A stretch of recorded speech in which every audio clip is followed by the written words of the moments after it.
দাঁড়াও দাঁড়াও, কিছু কথা শুনে যাও।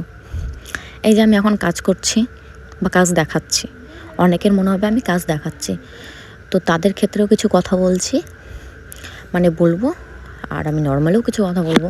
তো যাই হোক, আজকে আমাদের জমিতে সার ছেটানো হবে, দু ধরনের, ইউরিয়া সার আর ফসফেট না পটাশ, ভুলে গেছি নামটা, যাই হোক, আর পোকা মারা বিষ আর হচ্ছে ঘাস মারা বিষ।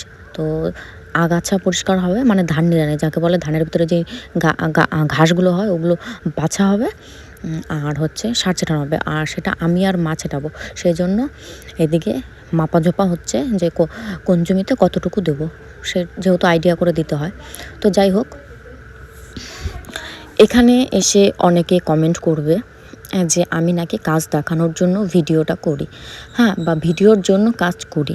তো যাদের মনে এরকম প্রশ্ন, তাদেরকে বলতে চাই, তোমরা যারা গ্রামে থাকো তারা তো অবশ্যই জানবে যে গ্রামের ছেলে বলো মেয়ে বলো, তারা যতটুকু না দেখায় তার থেকে দ্বিগুণ কাজ করে। তারা দেখায় এইটুকু, কিন্তু কাজ এত করে, ঠিক আছে? ভিডিওতে শুধু ওইটুকু দেখায়, কারণ পুরোটা দেখানো সম্ভব না। তো যাদের এরকম মনে হয় যে কাজ দেখাচ্ছে, এটা একদম বেকার কথা।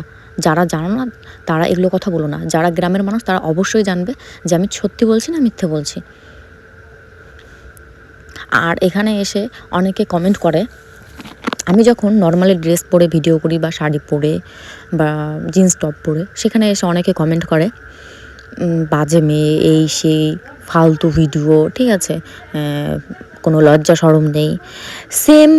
সেম মানুষ সেম মানে কমেন্ট করবে যখনই আমি কোনো মানে জমির কাজ টাজ করবো, সেখানে এসে কমেন্ট করবে যে তোমার মতো মেয়ে হয় না, তোমার মতো মেয়েকে বিয়ে করলে আমি খুব লাকি হতাম, এই সেই।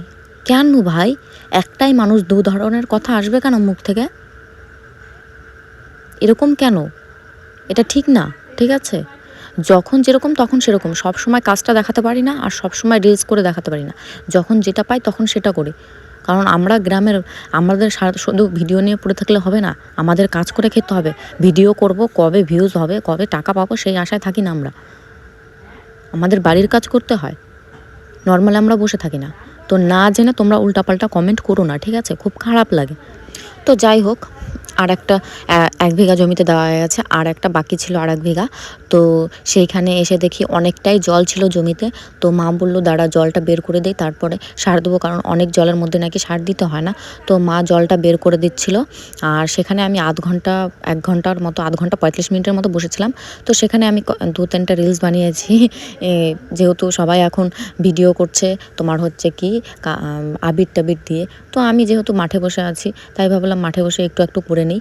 তো সেই জন্য কাদাগুলো আমি জমির জল দিয়ে ধুয়ে নিচ্ছি, আর তারপর আমাদের জমিতে পুরোপুরি কাজ হয়ে গেছে। আর এদিকে আমি মাকে নিয়ে সাইকেল চালিয়ে বাড়ি আসছি। তো যাই হোক, ভিডিওটা তোমাদের কাছে কেমন লাগলো অবশ্যই কমেন্ট করে জানাবে। তো যাই হোক, ভিডিওটা এখানে শেষ করছি, নেক্সট টাইম আবার দেখা হবে, টাটা।